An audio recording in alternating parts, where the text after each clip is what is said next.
ಕರ್ತನ ಪರಿಶುದ್ಧ ನಾಮಕ್ಕೆ ಸ್ತೋತ್ರವಾಗಲಿ. ಕರ್ತನ ಪರಿಶುದ್ಧ ಸನ್ನಿಧಿಯಲ್ಲಿ ಬೆಳಗಿನ ಜಾವನಲ್ಲಿ ಸೇರಿ ಬರುವಂತೆ ಕರ್ತನು ಕೊಟ್ಟಂತ ಕೃಪೆಗಾಗಿ ಕರ್ತನಿಗೆ ಸ್ತೋತ್ರ. ಹಲ್ಲೆಲೂಯಾ. ನಾಳೆ ದಿವಸ ಸಬ್ಬತ್ ದಿನ. ನಮ್ಮನ್ನು ನಾವು ಸಿದ್ಧ ಮಾಡಿಕೊಳ್ಳೋಣ, ನಮ್ಮ ಕುಟುಂಬವನ್ನು ನಾವು ಸಿದ್ಧ ಮಾಡಿಕೊಳ್ಳೋಣ. ಕರ್ತನ ಸನ್ನಿಧಾನದಲ್ಲಿ ಬರುವುದಕ್ಕೋಸ್ಕರವಾಗಿ, ಆತನನ್ನು ಆರಾಧಿಸುವುದಕ್ಕೋಸ್ಕರವಾಗಿ ನಮ್ಮನ್ನು ನಾವು ಸಿದ್ಧ ಮಾಡಿಕೊಳ್ಳೋಣ. ಹಲ್ಲೆಲೂಯಾ. ಕರ್ತನ ಪರಿಶುದ್ಧ ನಾಮಕ್ಕೆ ಸ್ತೋತ್ರವಾಗಲಿ. ನಾವು ಒಂದು ವಿಚಾರದ ಬಗ್ಗೆ ಧ್ಯಾನ ಮಾಡಿಕೊಂಡು ಬರ್ತಾ ಇದ್ದೇವೆ. ಸ್ತುತಿ ಸ್ತೋತ್ರ ವಿಚಾರವಾಗಿ ನಾವು ಧ್ಯಾನ ಮಾಡ್ತಾ ಇದ್ದೇವೆ. ಆ ಸ್ತುತಿ ಸ್ತೋತ್ರ ಧ್ಯಾನ ಮಾಡಿದಂದಿನಿಂದ ನಮ್ಮ ಜೀವಿತದ ಬದಲಾವಣೆ ಒಂದು ಪ್ರಾರಂಭವಾಗಿದೆ. ಹಲ್ಲೆಲೂಯಾ.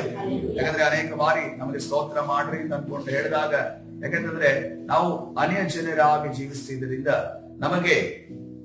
ನಮಗೆ ಈ ರೀತಿಯ ಅಭ್ಯಾಸ ಇಲ್ಲದೆ ಇರೋದ್ರಿಂದ, ಯಾಕಂದ್ರೆ ನಾವು ಯಾವ ರೀತಿಯಲ್ಲಿ ಬೆಳೆದಿದ್ದೀವಿ ಅಂತಂದ್ರೆ, ಎಲ್ಲವೂ ನಮ್ಮ ಮುಂದೆ ನಿಂತಂತ ಯಾಜಕನ ಮಾಡ್ತಾನೆ, ಪುರೋಹಿತನ ಮಾಡ್ತಾನೆ, ನಾವೆಲ್ಲ ನಿಂತ್ಕೊಳ್ತೀವಿ, ಏನ್ ಮಾಡ್ತೀವಿ, ತಲೆ ಬಾಗಿಸ್ತೀವಿ, ಆಶೀರ್ವಾದ ಒಂದು ಹೋಗ್ತೀವಿ ಅನ್ನುವ ರೀತಿಯಲ್ಲಿ ನಾವು ಬೆಳೆದಿರುವ ಸ್ವಭಾವವಾಗಿದೆ. ನಾವು ಏನೇ ಇದ್ರು ನಮ್ಮ ಒಂದು ಒಳಗಡೆಯಿಂದ ಏನು ಬರ್ತಾ ಇರ್ಲಿಲ್ಲ, ಬಟ್ ಪ್ರಯತ್ನಗಳು ಮಾಡಿ ದಡಬಡ ಸೌಂಡ್ ಮಾತ್ರ ಇತ್ತು. ಯಾಕಂದ್ರೆ ಆ ಸೌಂಡ್ ಈಗ ನಮ್ಗೆ ಅನ್ಸುತ್ತೆ, ಇದು ಯಾಕೆ ವ್ಯತಿರಿಕ್ತವಾದ ಸೌಂಡ್ಗಳನ್ನ ಮಾಡ್ತಾರೆ ಅನ್ನೋ ಪ್ರಶ್ನೆ ನಮ್ಗೆ ಈಗ ಅರ್ಥವಾಗ್ತದೆ. ಆದ್ರೆ ಮೊದಲದ ಅರ್ಥವಾಗ್ತಾ ಇರಲಿಲ್ಲ. ಅದರಲ್ಲಿ ನಾವು ಎಂಜಾಯ್ ಮಾಡಿರೋದು, ಅದರಲ್ಲಿ ಸಂತೋಷ ಪಟ್ಟಿರೋದು ಉಂಟು. ಆ ದಿನಮಾನಗಳಲ್ಲಿ ಕೆಲವರು ಅದನ್ನ ಪ್ಲೇನು ಮಾಡಿರಬಹುದು. ಯಾಕಂದ್ರೆ ನನ್ನ ಜೀವಿತ ನೋಡು, ನಾನೊಂದು ಅದನ್ನ ಪ್ಲೇ ಮಾಡಿದಂತ ವ್ಯಕ್ತಿ. ಆ ಒಂದು ಸ್ಥಳಗಳಿಗೆ ಹೋಗಿ ಆ ಒಂದು ಉಪಕರಣಗಳನ್ನು ಉಪಯೋಗಿಸಿ ಅದನ್ನ ಒಡೆದಂತ ವ್ಯಕ್ತಿ ನಾನಾಗಿದೆ. ಆದ್ರೆ ಕರ್ತನು ಅದನ್ನ ಮಾರ್ಪಡಿಸಿದ್ದಾನೆ. ಹಲ್ಲೆಲೂಯಾ. ಕರ್ತನ ಇವತ್ತಿನ ದಿವಸ ನಾವು ಆರಾಧನೆ ಪ್ರಾರಂಭವಾಗುವುದಕ್ಕಿಂತ ಮುಂಚೆ ನಮ್ಮ ಬಾಯಲ್ಲಿ ಸ್ತೋತ್ರಗಳು ಮೊಳಗಿದ್ದಾರೆ. ಹಲ್ಲೆಲೂಯಾ. ನೀವು ಸ್ತೋತ್ರಗಳನ್ನು ಮಾಡುತ್ತಾ ಮಾಡುತ್ತಾ ಮಾಡುತ್ತಾ ನಿಮಗೆ ಆ ಒಂದು ಮೇಲಂತಸ್ತಿನ ಅನುಭವ ಉಂಟಾಗ್ತದೆ. ಹಲ್ಲೆಲೂಯಾ. ಆ ದಿವಸ ಕರ್ತನು ನಿಮ್ಮ ನಾಲಿಗೆಗಳನ್ನ ಮುಟ್ಟುವಾತನಾಗಿದ್ದಾನೆ. ಆ ಸ್ತೋತ್ರಗಳನ್ನ ಹೇಳುತ್ತಾ. ಯಾಕಂದ್ರೆ ನಾವು ಪ್ರಾರ್ಥನೆ ಮಾಡಬೇಕು, ಅದೇ ರೀತಿಯಲ್ಲಿ ಆರಾಧನೆ ಮಾಡಬೇಕು, ಅದೇ ರೀತಿಯಲ್ಲಿ ನಾವು ಸತ್ಯವೇದ ಓದಬೇಕು, ನಾವು ಪರಿಶುದ್ಧ ಜೀವಿತವನ್ನ ನಡೆಸಬೇಕು. ಆದ್ರೆ ನಮಗೆ ಪರಲೋಕದ ಭಾಷೆಯ ಅಗತ್ಯವಿದೆ. ಹಲ್ಲೆಲೂಯಾ. ಯಾಕಂದ್ರೆ ಪರಲೋಕದ ಭಾಷೆ ಅನ್ನೋದು ಅದು ನಮ್ಮ ಜೀವಿತದಲ್ಲಿ ಒಂದು ಎಲೆಕ್ಟ್ರಿಕ್ ಕರೆಂಟಿನ ರೀತಿಯಲ್ಲಿ ನಮ್ಮ ಶರೀರವನ್ನ ಪ್ರವೇಶವಾಗುತ್ತದೆ. ಅದು ಯಾರು ಕೂಡ ಒಂದು ವೇಳೆ ಆ ಪರಲೋಕವನ್ನ ಭಾಷೆಯನ್ನ ಮಾತನಾಡೋದು, ನಾನು ಇಷ್ಟು ಸಮಯ ಮಾತಾಡಲೇಬೇಕು ಅನ್ನೋ ರೀತಿಯಲ್ಲಿ ಮಾತನಾಡುವವನು ಅವನ ಅಭ್ಯಾಸಿಸ್ತಿದ್ದಾನೆ. ಅವನೊಂದು ಏನಂತಂದ್ರೆ ABCD ಅಂದ್ರೆ ಕಲಿಸ್ಕೊಟ್ರೆ ABCD ಅನ್ನೋ ರೀತಿಯಲ್ಲಿ ಹೇಳು ಮಗನೇ ಅನ್ಕೊಂಡು ಹೇಳುವ ರೀತಿಯಲ್ಲಿ ಆಗಿದ್ದಾನೆ. ಆದ್ರೆ ನೀನು ಸುಮ್ಮನಿರುವಾಗ, ನೀನು ಹೋರಾಟದಲ್ಲಿರುವಾಗ, ನೀನು ದಾರಿಯಲ್ಲಿ ಹೋಗುವಾಗ, ದೇವರ ಒಂದು ಸ್ಪರ್ಶ ಉಂಟಾದಾಗ, ಸತ್ಯವೇದವನ್ನು ಓದುವಾಗ, ನೀನು ಆರಾಧನೆ ಮಾಡುವಾಗ, ನೀನು ವಾಕ್ಯವನ್ನ ಕೇಳುವಾಗ, ನಿನಗೊಂದು ಸ್ಪರ್ಶ ಉಂಟಾದಾಗ, ಆಗಲೇ ನಿನ್ನ ನಾಲಿಗೆಯು ದೇವರ ಒಂದು ಆತ್ಮನ ಒಂದು ಸಹಾಯದಿಂದ ಪರಲೋಕಕ್ಕೆ ಅದು ಸ್ಪಂದಿಸುವಂತ ಸಂದರ್ಭದಲ್ಲಿ ಬರುವಂತ ಭಾಷೆಗಳು ಬೇರೆ ನಿಮ್ಮ ಜೀವಿತದಲ್ಲಿ ಅದು ದೊಡ್ಡ ಕಾರ್ಯವನ್ನ ಮಾಡುವಂತಾಗಿದೆ. ಹಲ್ಲೆಲೂಯಾ. ಜೇನುತುಪ್ಪದ ಸಿಹಿ ನೋಡದವನಿಗೆ ಇದು ಚೆನ್ನಾಗಿದೆ ಅಂತ ತಿಂದವನು ಹೇಳಿದ್ರು ಕೂಡ ಅದು ಅರ್ಥ ಆಗೋದಿಲ್ಲ. ತಿಂದ ನಂತರನೇ ಅದರ ರುಚಿ ಇಷ್ಟೊಂದು ಚೆನ್ನಾಗಿದ್ಯಾ ಅನ್ನೋ ರೀತಿಯಲ್ಲಿ. ಯಾಕೆಂತಂದ್ರೆ ರಾಗಿ ಮುದ್ದೆ ಅನ್ನೋದು ನಮಗೆ ಒಂದು ಬಾಲ್ ಕಂಡಂಗೆ ಕಾಣೋದು. ನಮ್ ಕಡೆ ಜಾಮ್ ಅಂತ ಅನ್ಕೊಂಡು ಮಾಡ್ತಾರೆ ಈ ಹೋಟೆಲ್ಗಳಲ್ಲಿ. ನಾವು ಆಗಿದೆ ಟೇಸ್ಟ್ ಸಿಹಿ ಆಗಿದೆ ಅಂತ ಅನ್ಕೊಂಡು ನಾವು ಒಂದ್ಸರಿ ನನ್ನ ತಾಯಿ ಹತ್ರ ಮಾಡಿ, ನಾನು ಮೀನ್ ಸಾರ್ ಜೊತೆನೆ ಅವ್ರು ಮಾಡಿದ್ರು, ಭೂತಾಯಿ ಸಾರ್ ಜೊತೆ ಮಾಡಿದ್ರು. ಆದ್ರೆ ತಿಂದು ಹಂಗೆ ಜಗದು ನೋಡುವಾಗ ಅಲ್ಲಿ ಯಾವುದೇ ಟೇಸ್ಟ್ ಇಲ್ಲ, ಸಪ್ಪೆ ಇರಲಿ. ಈ ಸಪ್ಪೆನ ಇವ್ರು ಇಷ್ಟಪಟ್ಟು ತಿಂತಾರಲ್ಲ. ಯಾಕಂದ್ರೆ ಅದನ್ನ ನೋಡಿದ್ದು ವ್ಯಕ್ತಿ ತಿನ್ನೋದನ್ನ ನಾನು ನೋಡಿಲ್ಲ. ಯಾವುದೋ ಒಂದು ಚಿತ್ರವನ್ನ ನಾನು ಟಿವಿಯಲ್ಲಿ ನೋಡಿದಾಗ ಅದು ಅಷ್ಟೊಂದು ಸಿಹಿಯಾಗಿ, ಇವರು ಅಷ್ಟೊಂದು ರುಚಿಯಾಗಿ ತಿಂತಾ ಇದಾರಲ್ಲ, ಏನೋ ರುಚಿ ಇರಬಹುದು ಅಂತ ಮಾಡಿಸಿ ತಿನ್ನೋದಕ್ಕೆ ನಾನು ನೋಡಿದಾಗ ಅಲ್ಲಿ ಯಾವುದೇ ರುಚಿ ಇರಲಿಲ್ಲ. ಆದ್ರೆ ಈಗ ತಿನ್ನುವಾಗ ಅದರ ರುಚಿ ಕಾಣುವಂತದಾಗಿದೆ. ಹಲ್ಲೆಲೂಯಾ. ಅದೇ ರೀತಿಯಲ್ಲಿ ಪ್ರಿಯರೇ, ದೇವರ ಸ್ತೋತ್ರಗಳನ್ನ ನೀವು ಮಾಡುತ್ತಾ ಸ್ತುತಿಯನ್ನ ಮಾಡುತ್ತಾ ದೇವರ ಆತ್ಮನ ಚಲನೆ, ಆ ಸೂಪರ್ ನ್ಯಾಚುರಲ್ ಪವರ್, ಆ ಒಂದು ಅಸಾಮಾನ್ಯವಾದ ಶಕ್ತಿ ನಿಮ್ಮನ್ನ ಆವರಿಸಿಕೊಳ್ಳುವಂತದಾಗಿದೆ. ಹಲ್ಲೆಲೂಯಾ. ಯಾವಾಗಲೂ ಕೂಡ ಒಂದು ಮಗುವಿಗೆ ನೋಡ್ರಿ, ಚಿಕ್ಕ ಮಗುವೆ ಆಗಿರ್ಲಿ, ತಂದೆ ಅಥವಾ ತಾಯಿ ಏನಾದ್ರೂ ಹಿಡ್ಕೊಂಡು ತಿನ್ನುವಾಗ ಅದಕ್ಕೊಂದು ಆಸೆ ಇರೋದಂದ್ರೆ ಅದು ನನಗೂ ಬೇಕು ಅನ್ನೋ ರೀತಿಯಲ್ಲಿ. ಅದೇ ರೀತಿಯಲ್ಲಿ ನಾನು ಚಿಕ್ಕವನಾಗಿ ಒಂದು ಬಾಲ್ಯದಲ್ಲಿ ಬೆಳೆದ ಶಿಶುವಿನ ರೀತಿಯಲ್ಲಿ ಕ್ರಿಸ್ತನಲ್ಲಿ ಬೆಳೆಯುವಂತ ಸಂದರ್ಭದಲ್ಲಿ ಸಭೆಯಲ್ಲಿ ಇರೋರು ಎಲ್ಲರೂ ಕೂಡ ಈ ರೀತಿಯ ಭಾಷೆಗಳನ್ನ ಮಾತನಾಡ್ತಾರಲ್ಲ ಅಂತ ಅನ್ಕೊಂಡು ಅವರನ್ನ ಅಸಹ್ಯ ಪಡದೆ ಅಥವಾ ವ್ಯತಿರಿಕ್ತವಾಗಿ ಅವರನ್ನು ನೋಡಿದ್ರೆ, ಏನಿದು ಭಾಷೆ, ಏನ್ ಮಾತನಾಡ್ತಾರೆ ಇವರು, ಈ ರೀತಿಯಲ್ಲಿ ಮಾತನಾಡೋದ್ರಿಂದ ಲಾಭ ಏನು ಏನು ಯಾವ ಒಂದು ಶಕ್ತಿಯ ಬಗ್ಗೆ ಇವರು ಮಾತನಾಡ್ತಿದ್ದಾರೆ ಅನ್ನೋದನ್ನ ನಾನು ತಿಳಿದುಕೊಂಡಾಗ, ಕರ್ತನಲ್ಲಿ ನಾನು ಪ್ರಾರ್ಥನೆ ಮಾಡುತ್ತಾ, ಯಾವಾಗ ಪ್ರಾರ್ಥನೆ ಮಾಡಿದ್ದು 3 ಗಂಟೆಗೆ, ಬೆಳಗ್ಗೆ 9 ಗಂಟೆಗೆ, ಸಂಜೆ 5 ಗಂಟೆಗೆ ಪ್ರಾರ್ಥನೆ ಮಾಡೋ ಅವಕಾಶ ಇರಲಿಲ್ಲ. 11 ಗಂಟೆಯ ನಂತರ ಬೆಡ್ಶೀಟ್ ಅನ್ನು ತಲೆ ಮೇಲೆ ಹಾಕೊಂಡು ಪ್ರಾರ್ಥನೆ ಮಾಡುವಂತಹ ಸಂದರ್ಭದಲ್ಲಿ ಕರ್ತನು ನನಗೆ ಅದನ್ನ ದಯಪಾಲಿಸಿದಾನೆ ನಾವು ನೋಡ್ತೇವೆ. ಹಲ್ಲೆಲೂಯಾ. ನಮ್ಮ ಸಭೆಗೂ ಕೂಡ ಒಂದು ಪವಿತ್ರಾತ್ಮನ ಸ್ನಾನ ಉಂಟಾಗಬೇಕು. ಹಲ್ಲೆಲೂಯಾ. ಕರ್ತನು ಆ ಪವಿತ್ರಾತ್ಮನ ಚಲನೆ ನಮ್ಮ ಸಭೆಯಲ್ಲಿರುವಂತಹ ಪ್ರತಿಯೊಬ್ಬರು ಕೂಡ ಅದು ಉಂಟಾಗಬೇಕು ಯೇಸುವಿನ ನಾಮದಲ್ಲಿ. ಅದಕ್ಕೋಸ್ಕರವಾಗಿ ಸ್ತುತಿಯ ವಿಚಾರವಾಗಿ ನಾವು ಕಲಿತಾ ಇದ್ದೇವೆ. ಮೊದಲನೇದಾಗಿ ನಾವು ಬರೆದುಕೊಂಡಿರಬಹುದು ಚೌಡ ಎನ್ನುವಂತಹ ಒಂದು ಆರಾಧನೆ ಮಾಡುವಂತ ರೀತಿಯನ್ನ ನಾವು ನೋಡ್ತೇವೆ. ಆರಾಧನೆ ಮಾಡುವ ರೀತಿ ನೋಡುವಾಗ ಇದು ಯಹೂದ್ಯರ ಮಧ್ಯದಲ್ಲಿ ಇದ್ದಂತ ಒಂದು ಆರಾಧನೆ ರೀತಿಯಾಗಿದೆ. ಅವರು ಈ ಆರಾಧನೆ ರೀತಿಯನ್ನ ಸ್ಯಾಕ್ರಿಫೈಸ್, ಬಲಿದಾನವನ್ನ ಸಮರ್ಪಿಸಿ ಮಾಡುವಂತ, ಯಜ್ಞವನ್ನ ಸಮರ್ಪಿಸಿ ಮಾಡುವಂತ ಆರಾಧನೆಯಾಗಿದೆ. ಆದ್ರೆ ಆ ಹಳೆ ಒಡಂಬಡಿಕೆಯಲ್ಲಿ ನೋಡುವಾಗ ನಮ್ಮ ಕುಟುಂಬದ ಎಲ್ಲಾ ಪಾಪಗಳನ್ನ, ಶಾಪಗಳನ್ನ ಒಂದು ಪ್ರಾಣಿಯ ಮೇಲೆ ಕರಗಳನ್ನ ಇಟ್ಟು ಆ ಎಲ್ಲಾ ಶಾಪ ಪಾಪಗಳು ಅದರ ಮೇಲೆ ಹೋಗಲಿ, ನಮ್ಮಿಂದ ನಾವು ಅದರಿಂದ ಬಿಡುಗಡೆ ಹೊಂದೋಣ ಅಂತ ಅನ್ಕೊಂಡು ಆ ಪ್ರಾಣಿಯನ್ನು ತೆಗೆದುಕೊಂಡು ಹೋಗಿ ಒಂದು ಸಮರ್ಪಣೆಯನ್ನ ಅಥವಾ ಯಜ್ಞವನ್ನ ಸಮರ್ಪಿಸಿದಾಗ ಈ ಕಾಲಮಾನದಲ್ಲಿ ಅದೇ ಒಂದು ನಿಮಗೆ ಗೊತ್ತಿರಬಹುದು, ಆ ಒಂದು ಕಾರ್ಯವನ್ನ ಒಂದು ಪಂಗಡ ಮಾಡ್ತಾ ಇದೆ. ಆ ರೀತಿಯ ಒಂದು, ಆದ್ರೆ ಅದು ಮೂಲ ಎಲ್ಲಿಂದ ಬಂತು ಅನ್ಕೊಂಡು ತಿಳ್ಕೊಳ್ಳೋದಾದ್ರೆ ಅದು ಯಹೂದ್ಯರಿಂದ ಬಂತು ಎಂದು ನಾವು ನೋಡ್ತಾ ಇದ್ದೇವೆ. ಹಲ್ಲೆಲೂಯಾ. ಅದೇ ರೀತಿಯ ಆರಾಧನೆ ನಮಗೆ ಹೊಸ ಒಡಂಬಡಿಕೆಯಲ್ಲಿ ಅಗತ್ಯ ಇಲ್ಲ. ಯಹೂದ್ಯರು ಮಾಡಿದಂತ ಆರಾಧನೆ ನಮಗೆ ಹೊಸ ಒಡಂಬಡಿಕೆ. ಯಾಕೆಂದ್ರೆ ನಮ್ಮ ಪಾಪಗಳಿಗೋಸ್ಕರ, ನಮ್ಮ ಶಾಪಗಳಿಗೋಸ್ಕರ, ನಮ್ಮ ದ್ರೋಹಗಳಿಗೋಸ್ಕರ, ನಮ್ಮ ತಪ್ಪುಗಳಿಗೋಸ್ಕರ, ನಮ್ಮ ತಪ್ಪಾದ ಆಲೋಚನೆಗಳಿಗೋಸ್ಕರ, ನಮ್ಮ ತಪ್ಪಾದ ನಿರ್ಧಾರಗಳಿಗೋಸ್ಕರ ಯೇಸು ಯಜ್ಞವಾಗಿ ಸಮರ್ಪಿಸಲ್ಪಟ್ಟನೆಂದು ನಾವು ನೋಡ್ತಾ ಇದ್ದೇವೆ. ಆತನು ಇದಕ್ಕಿಂತ ಆ ಒಂದು 2000 ವರ್ಷಗಳ ಹಿಂದೆ ಆತನು ಅದಕ್ಕಿಂತ ಹಿಂದೆ ಇದ್ದಂತ ಎಲ್ಲಾ ಜನರಿಗೂ, ಆತನ ಕಾಲಮಾನದಲ್ಲಿ ಈ ಲೋಕದಲ್ಲಿ ಇದ್ದಂತ ಎಲ್ಲಾ ಜನರಿಗೂ, ಮುಂದೆ ಇದ್ದಂತ ಎಲ್ಲಾ ಕಾಲಮಾನ, ಈ ಮುಂದೆ ಬರುವಂತ ಎಲ್ಲಾ ತಲೆಮಾರುಗಳಿಗೋಸ್ಕರ ಒಂದೇ ಬಾರಿ ಯಜ್ಞವಾಗಿ ಸಮರ್ಪಿಸಲ್ಪಟ್ಟನು. ಅದಕ್ಕೋಸ್ಕರವಾಗಿ ಯೇಸುವೇ, ನೀನು ಯಜ್ಞವಾಗಿ ಸಮರ್ಪಿಸಲ್ಪಟ್ಟಿದ್ದಕ್ಕಾಗಿ ನಿನಗೆ ಸ್ತೋತ್ರ. ನಿನ್ನ ಕರ್ತನೆ, ನಿನ್ನ ಒಂದು ಯಜ್ಞದ ನಿಮಿತ್ತವಾಗಿ ಇವತ್ತಿನ ದಿವಸ ನಾವು ಪಾಪ ಮುಕ್ತರಾಗಿದ್ದೇವೆ, ಶಾಪ ಮುಕ್ತರಾಗಿದ್ದೇವೆ, ಎಲ್ಲ ತಪ್ಪಾದ ಒಂದು ಕಾರ್ಯಗಳಿಂದ ಬಿಡುಗಡೆ ಹೊಂದಿದ್ದೇವೆ ಎನ್ನುವುದನ್ನು ನಾವು ಸ್ತೋತ್ರ ಮಾಡುತ್ತೇವೆ. ಹಲ್ಲೆಲೂಯಾ. ಒಂದು ಸಮರ್ಪಣೆ ಉಳ್ಳಂತ ಆರಾಧನೆ ಚೌಡ ಎನ್ನುವಂತ ಒಂದು ಆರಾಧನೆಯನ್ನು ನಾವು ನೋಡ್ತಾ ಇದ್ದೇವೆ. ಆದ್ರೆ ಅದೇ ರೀತಿಯಲ್ಲಿ ಅದರ ಜೊತೆ ಏನೇ ಪರಿಸ್ಥಿತಿಗಳಿದ್ದರೂ, ಸಂದರ್ಭಗಳಿದ್ದರೂ ಅದರ ಮಧ್ಯದಲ್ಲಿ ನಾವು ಆರಾಧನೆ ಮಾಡಬೇಕು ಅನ್ನೋದನ್ನ ಆ ಒಂದು ಆರಾಧನೆ ನಮಗೆ ತಿಳಿಸಿಕೊಳ್ತದೆ. ಮುಂದಿನ ಇದಕ್ಕೆ ಹೋಗೋಣ. ಎರಡನೇದಾಗಿ ಆರಾಧನೆ ಬರೆದುಕೊಳ್ಳುವರು ಯಾಧ ಅನ್ನೋದ್ರೆ YADAH ಎಂದು ನೋಡ್ತೇವೆ. ಯಾಧ ಅನ್ನೋದನ್ನ ನೋಡ್ತಾ ಇದ್ದೇವೆ. ಈ ಯಾಧ ಅನ್ನುವಂತ ಆರಾಧನೆ, ಈ ಆರಾಧನೆಯಲ್ಲಿ ವಿಶೇಷವಾಗಿ ಕರಗಳನ್ನ ಎತ್ತಿ ಆರಾಧನೆ ಮಾಡುವಂತ ವಿಚಾರವಾಗಿ ಹೇಳಲ್ಪಟ್ಟಿದೆ. ಹಲ್ಲೆಲೂಯಾ. ಇದು ವಿಶೇಷವಾಗಿ ನಾವು ವಿಶ್ವಾಸಿಗಳಾಗಿ ಪ್ರಾರಂಭವಾಗಿ ಬಂದಾಗ ನಮಗೆ ಕರಗಳನ್ನೆತ್ತೋದು ಅಂತ ಅನ್ಕೊಂಡು ಒಂದೇ ಒಂದು ಗೊತ್ತಿತ್ತು, ಪೊಲೀಸ್ ಅವರು ಗನ್ ಹಿಡಿದಾಗ ಸರೆಂಡರ್ ಮಾಡೋದನ್ನ ಮಾತ್ರ ಆ ಸಮಯದಲ್ಲಿ ಕರಗಳನ್ನೆತ್ತೋದು ಅನ್ನೋದನ್ನು ಗೊತ್ತಿದೆ. ಆದ್ರೆ ದೇವರ ಮುಂದೆ ನಾವು ಸಮರ್ಪಣೆಯನ್ನು ಸೂಚಿಸುವಾಗ ಕರಗಳನ್ನೆತ್ತೋದು ನಮಗೆ ಗೊತ್ತಿಲ್ಲ. ಯಾಕೆಂತಂದ್ರೆ ಈಗಿನ ಜನರೇಷನ್ ಇದು ವ್ಯತಿರಿಕ್ತವಾಗಿ ಅನಿಸ್ತಾ ಇದೆ. ನಾವು 20 ವರ್ಷ 10 ವರ್ಷಗಳ ಹಿಂದೆ ರಕ್ಷಣೆ ಹೊಂದಿ ಬಂದವರಿಗೆ ನಮಗೆ ಇದು ಬಹಳ ಸುಲಭವಾಗಿ ನಾವು ದೇವರಲ್ಲಿ ಭಕ್ತಿಯನ್ನು ತೋರಿಸುವ ನಿಮಿತ್ತವಾಗಿ ನಾವು ಕರಗಳನ್ನು ಎತ್ತಾ ಇದ್ವಿ. ಆದ್ರೆ ಈಗಿನ ಜನರೇಷನ್, ಈಗಿನ ಯವನಸ್ಥರಿಗೆ ಇದು ಬಹಳ ಒಂದು ವ್ಯತಿರಿಕ್ತವಾದ ರೀತಿಯಲ್ಲಿ ಯಾಕೆ ಕರಗಳನ್ನು ಎತ್ತಬೇಕು, ನಾವು ಕರಗಳನ್ನು ಎತ್ತೋದಾದ್ರೆ ನಾವು ಎಲ್ಲಿ ಎತ್ತೀವಿ, ಹ್ಯಾಂಡ್ಸ್ ಅಪ್ ಅನ್ಕೊಂಡು ನಮಗೆ ಒಂದು ಪೊಲೀಸ್ ಅವರು ಹೇಳ್ತಾರೆ, ಒಂದು ಇಲ್ಲಂದ್ರೆ ಟೀಚರ್ ಅಥವಾ ಸ್ಟೂಡೆಂಟ್ಸ್ ಗೆ ಈ ರೀತಿಯಲ್ಲಿ ಕೈ ಎತ್ತು ಅಂತ ಅನ್ಕೊಂಡು ಹೇಳ್ತಾರೆ, ಕೈ ಎತ್ತಿ ಮೊಣಕಾಲ ಹಾಕು ಅಂತ ಅನ್ಕೊಂಡು, ಅಥವಾ ನೀಲ್ ಡೌನ್ ಅಂತ ಅನ್ಕೊಂಡು ಹೇಳ್ತಾರೆ. ಆ ರೀತಿಯಲ್ಲಿ ಹೇಳೋದು ಶಿಕ್ಷೆಗೆ ಹೇಳುವಂತ ವಿಚಾರ ಅಲ್ವಾ ಅಂತ ಅನ್ಕೊಂಡು ಆ ರೀತಿ ನಮಗೆ ಯವನಸ್ಥರಿಗೆ ಈಗ ಕರಗಳನ್ನು ಎತ್ತಿ ಆರಾಧನೆ ಮಾಡೋದು. ಯಾಕಂದ್ರೆ ಜನರೇಷನ್ ಹೇಗಿದೆ ಅಂತಂದ್ರೆ ಈಗ ಕುಣಿದು ಆರಾಧನೆ ಮಾಡುವಂತಹ ಕುಣಿತದ ಒಂದು ಆರಾಧನೆ ನಡೀತಿದೆ ಜನರೇಷನ್. ಆ ರೀತಿಯ ಆರಾಧನೆಗಿಂತ ಹೆಚ್ಚಿನದಾಗಿ ನಾವು ಕರಗಳನ್ನೆತ್ತಿ ಸಮರ್ಪಣೆ, ಸರೆಂಡರ್ ಆಗಿ ನಾವು ಆರಾಧನೆಯನ್ನು ಇವತ್ತಿನ ಜನರೇಷನ್ಗೆ ನಾವು ಕಲಿಸಿಕೊಡಬೇಕಾಗಿದೆ. ಹಲ್ಲೆಲೂಯಾ. ಕರ್ತನ ಪರಿಶುದ್ಧ ನಾಮಕ್ಕೆ ಸ್ತೋತ್ರವಾಗಲಿ. ಒಂದು, ಆ ಪೊಲೀಸ್ ಅವರು ಬಂದಂತ ಸಂದರ್ಭದಲ್ಲಿ ಆ ಕಳ್ಳನು ನಾನು ಏನೂ ಅಲ್ಲ, ನನಗೆ ಇನ್ನು ಏನು ಮಾಡೋದಕ್ಕೆ ಸಾಧ್ಯವಿಲ್ಲ ಅನ್ನುವಂತ ಸಂದರ್ಭದಲ್ಲಿ ನಾವು ಕರಗಳನ್ನು ಎತ್ತುವುದನ್ನು ನೋಡಿದ್ದೇವೆ. ಅಥವಾ ನಾವು ಇನ್ನೊಂದು ಇದರಲ್ಲಿ ನೋಡಿದ್ದೇವೆ, ಆ ಮಗು ಏನೋ ಆಟ ಆಡ್ತಾ ಇರುತ್ತೆ, ತಕ್ಷಣವಾಗಿ ಅವರಿಗೆ ತಾಯಿ ಅಥವಾ ತಂದೆ ನೆನಪಾಗುತ್ತೆ.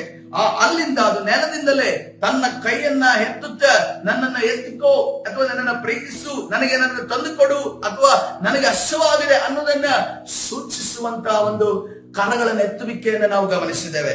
ಇವತ್ತಿನ ದಿವಸ ನಾವು ನಮ್ಮನ್ನ ಒದಗಿಸುವಂತಹ ದೇವರ ಮುಂದೆ, ನಮ್ಮನ್ನ ಬಿಡುಗಡೆಗೊಳಿಸುವಂತ ದೇವರ ಮುಂದೆ, ನಮಗೆ ಸ್ವಸ್ಥತೆಯನ್ನು ಕೊಡುವ ದೇವರ ಮುಂದೆ, ನಮ್ಮನ್ನ ನಡೆಸುವಂತ ದೇವರ ಮುಂದೆ ಕರಗಳನ್ನೆತ್ತಿ ಆರಾಧನೆ ಮಾಡುವಾಗ ತಾಯಿಯಂತೆ ಸಂತೈಸುವಂತ ಹೃದಯವುಳ್ಳಂತ ದೇವರು ನಮ್ಮ ಮನೆಗೆ ಇಳಿದು ಬರುವಾತನಾಗಿದ್ದಾನೆ. Hallelujah, hallelujah.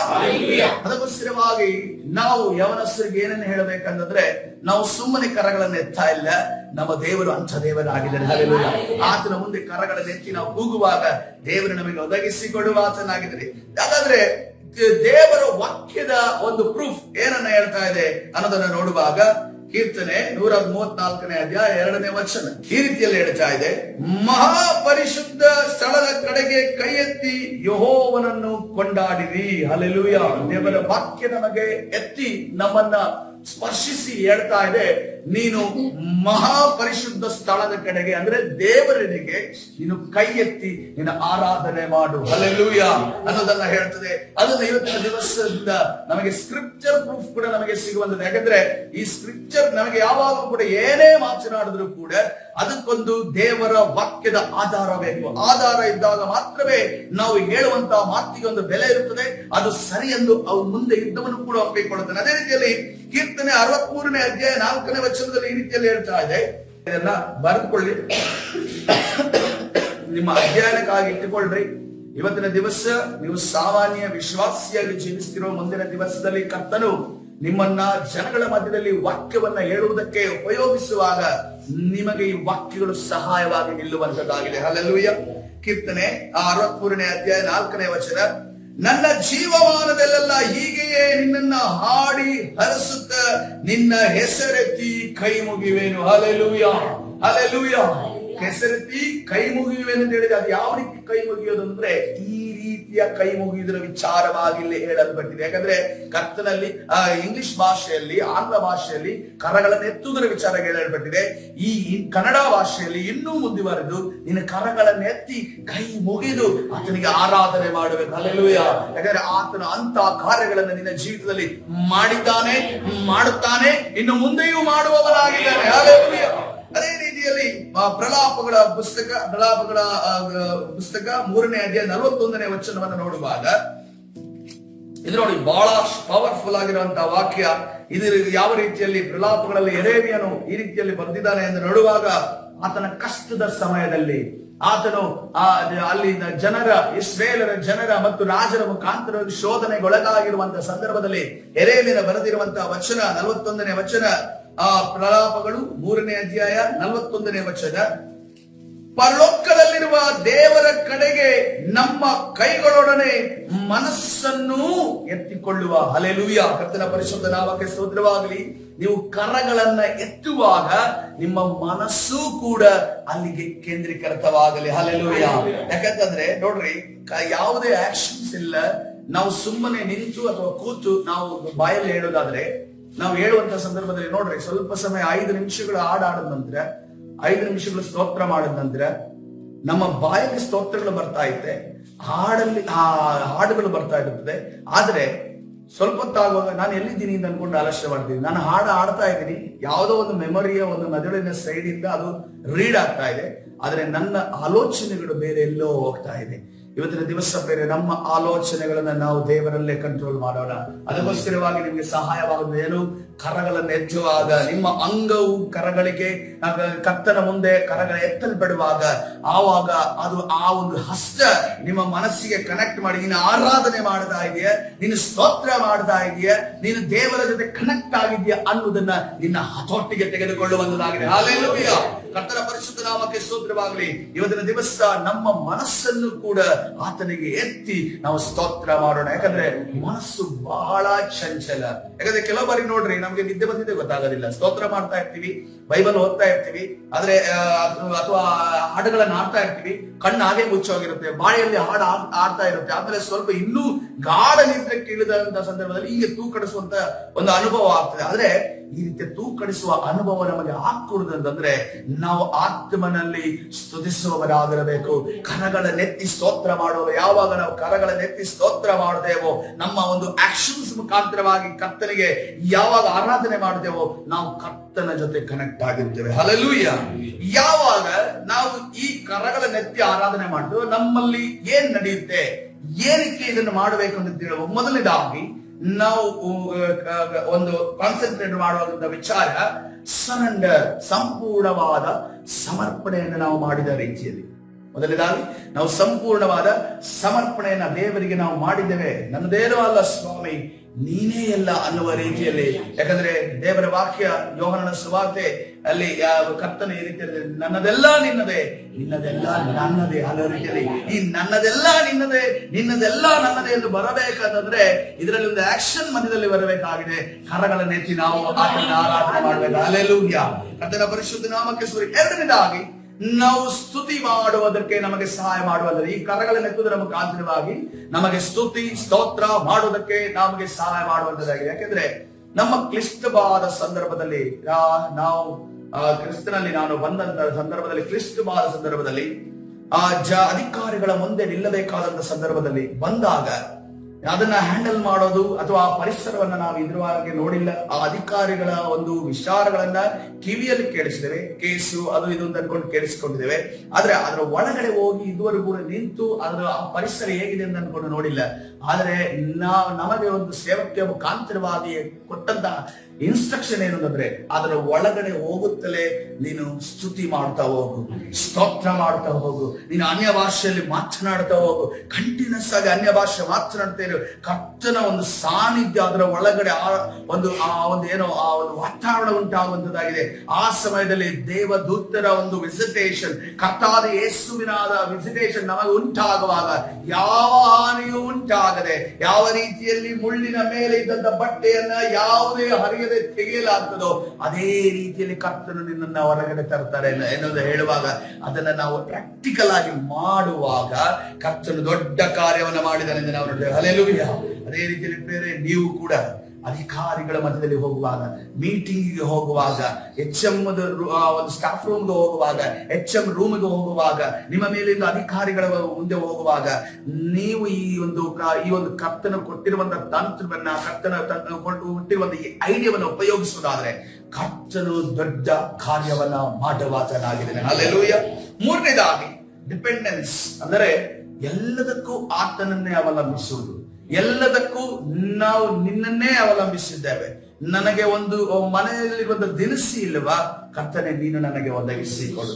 ನನಗೆ ಕರ್ತನೆ ಆರೋಗ್ಯ ಇಲ್ವಾ, ಕರ್ತನೆ ನೀನು ನನಗೆ ಒದಗಿಸಿಕೊಡು. ಯಾರಿಂದಾದ್ರೂ ಏನಾದ್ರೂ ಸೈನ್ ಆಗ್ಬೇಕಾ, ಕರ್ತನೆ ನೀನು ನನಗೆ ಒದಗಿಸಿಕೊಡು. ಯಾವ್ದಾದ್ರೂ ಕೆಲಸ ಆಗಬೇಕಾ, ನೀನು ನನಗೆ ಒದಗಿಸಿಕೊಡು. ಒಂದು ಪ್ರಯಾಣಕ್ಕೆ ಹೋಗ್ತಿದ್ದೇವಾ, ಕರ್ತನೆ ನೀನು ನನಗೆ ಒದಗಿಸಿಕೊಡು ಅನ್ನೋದನ್ನ ನಾವು ಯಾವಾಗ ಆತನನ್ನ ಅವಲಂಬಿತರಾಗ್ತೇವೆ, ಈ ಆರಾಧನೆ ಮುಖಾಂತರವಾಗಿ ನಾವು ಅವಲಂಬಿತರಾಗುವವರಾಗಿದ್ದೇವೆ. ನಾಲ್ಕನೇದಾಗಿ ಎಂಗೇಜ್ಮೆಂಟ್ ಎಂದು ನಾವು ನೋಡ್ತೇವೆ. ಏನಿದೆ ಎಂಗೇಜ್ಮೆಂಟ್ ಅಂತಂದ್ರೆ, ಕರ್ತನು ನಾವು ಎಂಗೇಜ್ಮೆಂಟ್ ಅಂತ ಅನ್ಕೊಂಡು ಹೇಳುವಾಗ ಆಕ್ಚುಲ್ ಆಗಿ ಒಂದು ಆ ವರ್ಡ್ ಅರ್ಥ ಮದುವೆ ಆದ ನಡೆಯುವಂತ ಎಂಗೇಜ್ಮೆಂಟ್ ಅಲ್ಲ. ಅದು ಆಕ್ಚುಲ್ ಆಗಿ ನಮ್ಗೆ ಇಲ್ಲಿ ಉಪಯೋಗಿಸಿಕೊಂಡು ಅದನ್ನ ನಮ್ಮ ಪರಿಸರದಲ್ಲಿ ಉಪಯೋಗಿಸಬೇಕು. ಎಂಗೇಜ್ಮೆಂಟ್ ಅಂದ್ರೆ ಮದುವೆ ಆಗಿನ ಮುಂಚೆ ನಡೆಯುವಂತ ಕಾರ್ಯನ ಎಂಗೇಜ್ಮೆಂಟ್ ಅಂತ ಅನ್ಕೊಂಡು. ಎಂಗೇಜ್ಮೆಂಟ್ ಅಂದ್ರೆ ನಮ್ಮನ್ನು ನಾವು ಒಂದರಲ್ಲಿ ತೊಡಗಿಸಿಕೊಳ್ಳೋದು. ನಾವು ಆರಾಧನೆ ಮಾಡುವಾಗ ನಮ್ಮನ್ನ ನಾವು ತೊಡಗಿಸಿಕೊಳ್ಳದೆ ಹೋದ್ರೆ ನಾವು ದೇವರ ಮೇಲೆ ಕಾನ್ಸಂಟ್ರೇಟ್ ಮಾಡೋದಕ್ಕೆ ಆಗೋದಿಲ್ಲ. ನಮ್ಮ ಅಂಗಗಳು ಹಾಗೇ ಸುಮ್ಮನೆ ನಾವು ಕುಳಿತು ಸ್ತೋತ್ರ ಮಾಡೋದಾದ್ರೆ ಒಂದಾ ನಿದ್ದೆ ಬರುತ್ತೆ, ಇಲ್ಲಾಂದ್ರೆ ಮನಸ್ಸು ಎಲ್ಲಿಂದೋ ಹೋಗುತ್ತೆ. ಅದಕ್ಕೋಸ್ಕರವಾಗಿ ಈ ಒಂದು ಕಾರ್ಯವನ್ನ ದೇವರಂತೂ ಮಾಡೋದಕ್ಕೆ ಸಾಧ್ಯವಿಲ್ಲ, ಅಥವಾ ನಮ್ಮ ಜೊತೆ ಇರುವಂತ ಮನುಷ್ಯರು ಮಾಡೋದಕ್ಕೆ ಸಾಧ್ಯವಿಲ್ಲ. ನಮ್ಮ ಮನಸ್ಸಿಗೆ ಆ ಕೆಪಾಸಿಟಿಯನ್ನ ದೇವರು ನಮಗೆ ಕೊಟ್ಟಿದೆ. ನೀನು ಇಲ್ಲೇ ನಿಂತು ಅಮೆರಿಕದ ಬಗ್ಗೆ ಆಲೋಚನೆ ಮಾಡು, ನೀನು ಇಲ್ಲೇ ನಿಂತು ಆಸ್ಟ್ರೇಲಿಯಾದ ಬಗ್ಗೆ ಆಲೋಚನೆ ಮಾಡುವುದು, ನೀನು ಇಲ್ಲೇ ನಿಂತು ಮಂಗಳ ಗ್ರಹದ ಬಗ್ಗೆ ಆಲೋಚನೆ ಮಾಡುವುದು, ನೀನು ಇಲ್ಲೇ ಕುಳಿತು ಗ್ಯಾಲಕ್ಸಿಯಿಂದ ಹೊರಗಡೆ ನಡೆಯುವಂತ ವಿಚಾರಗಳನ್ನ ನೀನು ಆಲೋಚನೆ ಮಾಡಿ. ಯಾಕಂದ್ರೆ ಅಂತ ಒಂದು ಇಮ್ಯಾಜಿನೇಷನ್ ಪವರ್ ಅನ್ನ ಕರ್ತನು ನಮಗೆ ಕೊಟ್ಟಿದ್ದಾನೆ. ಆದ್ರೆ ನೀನು ಆರಾಧನೆ ಮಾಡುವಾಗ ಆ ಪವರ್ ನ ನೀನು ಉಪಯೋಗಿಸಬೇಡ. ನೀನು ಯಾವ್ದನ್ನ ಇಮ್ಯಾಜಿನೇಷನ್ ಮಾಡಬೇಕು, ಯಾವ್ದನ್ನ ಆಲೋಚನೆ ಮಾಡಬೇಕು, ಕರ್ತನನ್ನ ಮಾತ್ರವೇ ಆಲೋಚನೆ ಮಾಡಬೇಕು. Hallelujah, hallelujah. ಆತನನ್ನು ಯಾವಾಗ ಆಲೋಚನೆ ಮಾಡ್ತೇವೋ ಕರ್ತನು ದೊಡ್ಡ ಕಾರ್ಯವನ್ನ ಮಾಡುವಾತನೆ. ಹಾಗಾದ್ರೆ ನೋಡೋಣ, ಮೊದಲನೇ ಹೊಸ ಒಡಂಬಡಿಕೆಯಲ್ಲಿ ಕರ್ತನು ಏನನ್ನ ಹೇಳಿದ್ದಾನೆ ಈ ಆರಾಧನೆ ವಿಚಾರವಾಗಿ ಏನನ್ನ ಹೇಳಿದ್ದಾನೆ. ಮೊದಲನೇ ತಿಮೋತಿ 2ನೇ ಅಧ್ಯಾಯ 8ನೇ ವಚನವನ್ನು ನೋಡುವಾಗ, ಮೊದಲನೇ ತಿಮೋತಿ 2ನೇ ಅಧ್ಯಾಯ 8ನೇ ವಚನವನ್ನು ನೋಡುವಾಗ, ಹೀಗಿರಲಾಗಿ ಪುರುಷರು ಎಲ್ಲಾ ಸ್ಥಳಗಳಲ್ಲಿ ಕೋಪವು ವಾಗ್ವಾದವು ಇಲ್ಲದವರಾಗಿ ಭಕ್ತಿಪೂರ್ವಕವಾಗಿಯೇ ಕೈಗಳನ್ನೆತ್ತಿ ಪ್ರಾರ್ಥಿಸಬೇಕೆಂದು ಅಪೇಕ್ಷಿಸುತ್ತೇನೆ. ಹಲ್ಲೆಲೂಯಾ. ವಿಶೇಷವಾಗಿ ಪುರುಷರಿಗೆ ವಾಕ್ಯವನ್ನ ಯಾಕೆ ಪೌಲನು ಹೇಳಿದ್ದಾನೆ ಅಂದರೆ, ದೇವರು ಪುರುಷರನ್ನ ಮೊದಲನೇ ಫಲವನ್ನ ಅದನ್ನು ಮಾನ್ಯವಾಗಿ ಇಟ್ಟುಕೊಂಡಿದ್ದರಿಂದ ಆತನ ಹೇಳ್ತಾನೆ, ಪುರುಷರು ಎಲ್ಲಾ ಸ್ಥಳಗಳಲ್ಲಿ ಅಂದ್ರೆ ಆಲಯದಲ್ಲಿ ಮಾತ್ರವಲ್ಲ, ಬೇರೆ ಎಲ್ಲಾ ಸ್ಥಳಗಳಲ್ಲಿ ಕೂಡ ಕೋಪವು ವಾಗ್ವಾದವು ಇಲ್ಲದೆ. ಯಾಕಂದ್ರೆ ನಮಗೆ ಅನೇಕ ಬಾರಿ ಸಿಟ್ಟು ಬರುವಂತಹ ಕಾರ್ಯಗಳು ನಡೆಯುವಾಗ ಅಥವಾ ನಮಗೆ ಹೆಚ್ಚಾಗಿ ನಮ್ಮ ಗಂಡಸರು ನಾವು ಮಾತಾಡೋ ವಿಚಾರ ಯಾವಾಗ ಬಂತಂದ್ರೆ, ನಮ್ಮ ಶಕ್ತಿಯ ವಿರುದ್ಧವಾಗಿ ಇನ್ನೊಬ್ಬ ಯಾರಾದ್ರೂ ಎದ್ದು ನಿಂತಾಗ ಅಥವಾ ನಮ್ಮ ಮಾತಿನ ವಿರುದ್ಧವಾಗಿ ನಮ್ಮ ಶಕ್ತಿಯ ವಿಚಾರವಾಗಿ ಮಾತನಾಡುವಾಗ ನಮಗೆ ಸಿಟ್ಟು ಬರುತ್ತೆ. ಯಾವಾಗ ಆ ಒಂದು ಸಿಟ್ಟಿನ ಮಧ್ಯದಲ್ಲಿ, ವಾಗ್ವಾದದ ಮಧ್ಯದಲ್ಲಿ ನೀನು ವಾಗ್ವಾದವನ್ನ ಸಿಟ್ಟನ್ನ ಮಾಡದೆ ಏನು ಮಾಡಬೇಕಂದ್ರೆ ಇಲ್ಲದವರಾಗಿ ಭಕ್ತಿ ಪೂರ್ವಕವಾಗಿಯೇ ಭಕ್ತಿಯಿಂದ ಕೈಗಳನ್ನೆತ್ತಿ ಪ್ರಾರ್ಥಿಸಬೇಕೆಂದು ಅಪೇಕ್ಷಿಸುತ್ತೇನೆ. ಹಲ್ಲೆಲೂಯಾ. ಯಾಕಂದ್ರೆ ನೀನು ಸಿಟ್ಟು ಮಾಡಿ ವಾಗ್ವಾದ ಮಾಡಿ ಮಾಡುವಂತ ಕಾರ್ಯಗಳಿಂದ ಹೆಚ್ಚಾಗಿ ಯಾವುದಕ್ಕೆ ಶಕ್ತವಾದ ಒಂದು ಕಾರ್ಯ ಮಾಡುವಂತದ್ದಾಗಿದೆ. ನೀನು ಭಕ್ತಿ ಪೂರ್ವಕವಾಗಿ ಕರಗಳನ್ನೆತ್ತಿ ಪ್ರಾರ್ಥನೆ ಮಾಡುವಾಗ ಕರ್ತನು ಅದಕ್ಕಿಂತ ದೊಡ್ಡ ಕಾರ್ಯಗಳನ್ನ ಮಾಡುವ ಆತನಾಗಿದ್ದಾನೆ. ಹಲ್ಲೆಲೂಯಾ. ಯಾಕಂದ್ರೆ ಹೆಂಗಸರು ಏನೇ ಇದ್ರು, ಹೆಣ್ಣು ಮಕ್ಕಳು ಏನೇ ಇದ್ರು ಕೂಡ ಅವರು ದೊಡ್ಡ ಕಾರ್ಯಗಳನ್ನ ಮಾಡೋದಕ್ಕೆ ಎಷ್ಟೇ ನಾವು ಈಕ್ವಲ್ ಅಂತ ಅನ್ಕೊಂಡು ಹೇಳಿದ್ರು ಕೂಡ, ಅವರಿಗಿಂತ ಮೇಲು ಅಂತ ಅನ್ಕೊಂಡು ವಾದ ಮಾಡಿದ್ರು ಕೂಡ, ಅಲ್ಲಿ ಕಂಡಿರುವಂತ ಸತ್ಯ ಏನಂತಂದ್ರೆ ನೋಡ್ರಿ, ಆದಾಮನನ್ನ ಅವುಗಳನ್ನ ಉಂಟು ಮಾಡುವಾಗ ಆದಾಮನಿಗೆ ನೀನು ವ್ಯವಸಾಯವನ್ನ ಮಾಡಬೇಕು, ನೀನು ಇದೆಲ್ಲ ತೋಟವನ್ನ ಕಾಯಬೇಕು ಅಂತ ಹೇಳಿದ್ರು. ತದನಂತರ ಆದಾಮನಿಗೆ ಸಹಾಯಕಳಾಗಿ ಅವುಗಳನ್ನ ದೇವರು ಕೊಟ್ಟರು. ಅವಳನ್ನ ಸಹಾಯಕಳಾಗಿ ಕೊಟ್ರೆ ಹೊರತು ನೀ ಆಸ್ತಿಯನ್ನ ಡಿವೈಡ್ ಮಾಡಿ ಇಷ್ಟು ಭಾಗ ನೀನ್ ನೋಡ್ಕೋ, ಇಷ್ಟು ಭಾಗ ನೀನ್ ಕಾಯಿ, ಇಷ್ಟು ಭಾಗ ನೀನ್ ನೋಡ್ಕೋ, ನೀನ್ ಕಾಯಿ ಅಂತ ಕರ್ತನ ಹೇಳಿಲ್ಲ. ಆದಾಮನ ಏನ್ ಮಾಡ್ತಾನಲ್ಲ, ಅವನ ಜೊತೆ ನೀನು ಸಹಾಯಕಳಾಗಿರು, ಅವನಿಗೆ ಆಲೋಚನೆಯನ್ನು ಕೊಡು ಎಂದು ಹೇಳಿದನೇ ಹೊರತು ಅರ್ಧ ಮಾಡಿ ನೀನು ಕೂಡ ಮಾಡು ಅನ್ನೋ ರೀತಿಯಲ್ಲಿ. ಯಾಕೆಂತಂದ್ರೆ ಹೆಣ್ಣಿನ ಶಕ್ತಿ ಏನು ಅನ್ನೋದನ್ನ ಕರ್ತನಿಗೆ ತಿಳಿದಿತ್ತು. ಹಲ್ಲೆಲೂಯಾ. ಕರ್ತನ ಪರಿಶುದ್ಧ ನಾಮಕ್ಕೆ ಸ್ತೋತ್ರವೇ. ಅದಕ್ಕೋಸ್ಕರವಾಗಿ ಯಾವುದೇ ಕಾರಣಕ್ಕೂ ಈಕ್ವಲ್ ಅಂತ ಅನ್ಕೊಂಡು ಏನು ಶಕ್ತಿಯ ಸಾಮರ್ಥ್ಯದಲ್ಲಿ ಮಾತನಾಡುತ್ತಾರೋ ಆ ಒಂದು ಸಾಮರ್ಥ್ಯದಲ್ಲಿ ಮಾತನಾಡೋದಕ್ಕೆ ಸಾಧ್ಯವಾಗೋದಿಲ್ಲ. ದೇವರು ಪುರುಷರನ್ನ ಆರಿಸಿಕೊಂಡರೆಂದು ನಾವು ನೋಡುವ ಯಾಜಕರ ವಿಚಾರದಲ್ಲಿ ನೋಡುವಾಗ, ರಾಜನ ವಿಚಾರದಲ್ಲಿ ನೋಡುವಾಗ ಕರ್ತನು ಆರಿಸಿಕೊಳ್ಳುವುದನ್ನು ನಾವು ಗಮನಿಸ್ತೇವೆ. ಅದಕ್ಕೋಸ್ಕರವಾಗಿ ಪುರುಷರಿಗೆ ಅನೇಕ ಸವಾಲುಗಳು, ಹೊರಗಡೆ ಹೋಗಿ ಈ ಲೋಕದ ಮುಂದೆ ಹೋರಾಡುವಂತವರು ಅಥವಾ ಮಾತನಾಡುವಂತವರು ಆಗಿರೋದ್ರಿಂದ ನೀವು ವಾಗ್ವಾದ ಮಾಡಿ, ಜಗಳ ಮಾಡಿ, ನೀವು ಕೋಪ ಮಾಡಿ ನೀವು ಗೆಲ್ಲುವುದಕ್ಕೆ ಹೋಗಬೇಡ್ರಿ. ನೀವು ಯಾವುದರಲ್ಲಿ ಗೆಲ್ಲಬೇಕಾಗಿದೆ, ಭಕ್ತಿ ಪೂರ್ವಕವಾಗಿ ಪ್ರಾರ್ಥನೆ ಮಾಡುವಾಗ ಕರ್ತನು ದೊಡ್ಡ ಕಾರ್ಯವನ್ನ ಮಾಡುವಾತನಾಗಿದ್ದಾನೆ. Hallelujah, hallelujah. ಅದೇ ರೀತಿಯಲ್ಲಿ ನೋಡ್ರಿ, ಹೋರಾಟ ಯಾವಾಗ ಹಳೆ ಒಡಂಬಡಿಕೆಯಲ್ಲಿ ಎಜ್ರನ ಕಾಲದಲ್ಲಿ, ಎಜ್ರನ ಪುಸ್ತಕ 9ನೇ ಅಧ್ಯಾಯ 5ನೇ ವಚನವನ್ನು ನೋಡುವಾಗ ಎಜ್ರನ ಮುಂದೆ ಕೂಡ ಒಂದು ಸವಾಲಿತ್ತು. ಎಜ್ರನು ಏನ್ ನಾಯಕತ್ವವನ್ನು ತೆಗೆದುಕೊಂಡಿದ್ದಾನೆ, ಈಗ ಆಲಯವನ್ನ ಕಟ್ಟಬೇಕು. ಆದ್ರೂ ಆಲಯವನ್ನ ಕಟ್ಟುವುದಕ್ಕೋಸ್ಕರವಾಗಿ ಬಂಧಿತರಾದಂತ ಅಲ್ಲಿ ಜನರನ್ನ ಕರ್ಕೊಂಡು ಹೋಗ್ತಾ ಇದ್ದಾನೆ. ಕರ್ಕೊಂಡು ಹೋಗುವಂತ ಸಂದರ್ಭದಲ್ಲಿ ಮಧ್ಯದಲ್ಲಿ ಆತನಿಗೆ ಆಲೋಚನೆ ದೊರೀತಾ ಇಲ್ಲ, ಒಂದು ಕನ್ಫ್ಯೂಸ್ ಆಗಿ ಆತನು ನಿಂತಿದ್ದಾನೆ. ಅಲ್ಲಿ ಈ ರೀತಿಯ ಪ್ರಾರ್ಥನೆಯನ್ನು ಅವನ ಮಾಡ್ತಾ ಇದ್ದಾನೆ. ಎಜ್ರ 9ನೇ ಅಧ್ಯಾಯ 5ನೇ ವಚನ, ಆಮೇಲೆ ದೇಹ ದಂಡನೆ ಮಾಡುವುದನ್ನು ಬಿಟ್ಟು ಹರಿದ ಬಟ್ಟೆ ಮೇಲಂಗಿಗಳಿಂದ ಕೂಡಿದವನಾಗಿಯೇ ಮೊಣಕಾಲೂರಿ ನನ್ನ ದೇವರಾದ ಯೆಹೋವನ ಕಡೆಗೆ ಕೈಗಳನ್ನೆತ್ತಿ ಪ್ರಾರ್ಥಿಸಿದ್ದೇನೆಂದರೆ, ನನ್ನ ದೇವರೇ, ನಾನು ಮನಗುದ್ದಿದವನಾಗಿದ್ದೇನೆ, ನಿನ್ನ ಕಡೆಗೆ ಮುಖವನ್ನೆತ್ತುವುದಕ್ಕೆ ನಾಚಿಕೊಳ್ಳುತ್ತೇನೆ. ನನ್ನ ದೇವರೇ, ನಮ್ಮ ಪಾಪಗಳು ನಮ್ಮ ತಲೆ ಮೀರಿ ಬೆಳೆದವು, ನಮ್ಮ ಅಪರಾಧವು ಆಕಾಶವನ್ನು ಮುಟ್ಟುವಷ್ಟು ದೊಡ್ಡದಾಯಿತು. ನಾವು ನಮ್ಮ ಪಿತೃಗಳ ಕಾಲದಿಂದ ಇಂದಿನವರೆಗೂ ಮಹಾಪರಾಧಿಗಳೇ. ಹಲ್ಲೆಲೂಯಾ. ಒಂದು ಸಮರ್ಪಣೆ ಉಳ್ಳಂತ ಕರಗಳನ್ನು ಎತ್ತಿ ಇಲ್ಲಿ ಹೆಸರನ್ನು ಪ್ರಾರ್ಥನೆ ಮಾಡುವುದನ್ನು ನೋಡಿದೆ. ಅದರ ರಿಸಲ್ಟ್ ಏನಾಯ್ತು, ಕೊನೆಗೆ ಆಲಯವನ್ನ ಕಟ್ಟಿ ಮುಗಿಸಿದ್ದಾರೆ ಎಂದು ನಾವು ನೋಡ್ತಾ ಇದ್ದೇವೆ. ಹಲ್ಲೆಲೂಯಾ. ಕರ್ತನ ಪರಿಶುದ್ಧ ನಾಮಕ್ಕೆ ಸ್ತೋತ್ರವಾಗಲಿ. ಇವತ್ತಿನ ದಿವಸ ಪ್ರಿಯರೇ, ಅಸಾಧ್ಯವಾದ ಕಾರ್ಯಗಳು ಆ ಪುರುಷರ ಮುಂದೆ ಆಗಿರಬಹುದು ಅಥವಾ ಹೆಣ್ಣು ಮಕ್ಕಳ ಮುಂದೆ, ಸ್ತ್ರೀಯರ ಮುಂದೆ ಆಗಿರಬಹುದು, ಇರೋದಾದ್ರೆ ಕರ್ತನ ಸನ್ನಿಧಾನದಲ್ಲಿ ನಾವು ಸಮರ್ಪಣೆ ಯಾದ ಅನ್ನುವಂತ ಆರಾಧನೆಯನ್ನ ಮಾಡುವಾಗ ಕರ್ತನು ದೊಡ್ಡ ಕಾರ್ಯವನ್ನ ಮಾಡುವಾತನೇ, ಅಸಾಧ್ಯವಾದ ಕಾರ್ಯವನ್ನ ಮಾಡುವಾತನಾಗಿದೆ. ನಮ್ಮ ಬಾಯಲ್ಲಿ ಸ್ತುತಿ ಹೇಳೋದಾದ್ರೆ ಬೇರೆ ಈ ಲೋಕದಲ್ಲಿ ಅಸಾಧಾರಣ ಕಾರ್ಯಗಳು ನಡೆಯುವಂತದಾಗಿದೆ. Hallelujah, hallelujah. ಅದನ್ನ ಸನ್ನಿಧಾನದಲ್ಲಿ ಈ ಸಮಯದಲ್ಲಿ ನಮ್ಮನ್ನು ನಾವು ಸಮರ್ಪಿಸಿಕೊಳ್ಳುತ್ತಾ ಇವತ್ತಿನ ದಿವಸದ ವಾಗ್ದಾನವನ್ನ ಹೊಂದಿಕೊಳ್ಳೋಣ. ಕೀರ್ತನೆ 134ನೇ ಅಧ್ಯಾಯ 2ನೇ ವಚನ ಮತ್ತು ಅದೇ ರೀತಿಯಲ್ಲಿ ಪ್ರಲಾಪಗಳು 3ನೇ ಅಧ್ಯಾಯ 41ನೇ ವಚನವನ್ನ ವಾಗ್ದಾನವಾಗಿ ತೆಗೆದುಕೊಳ್ಳೋಣ.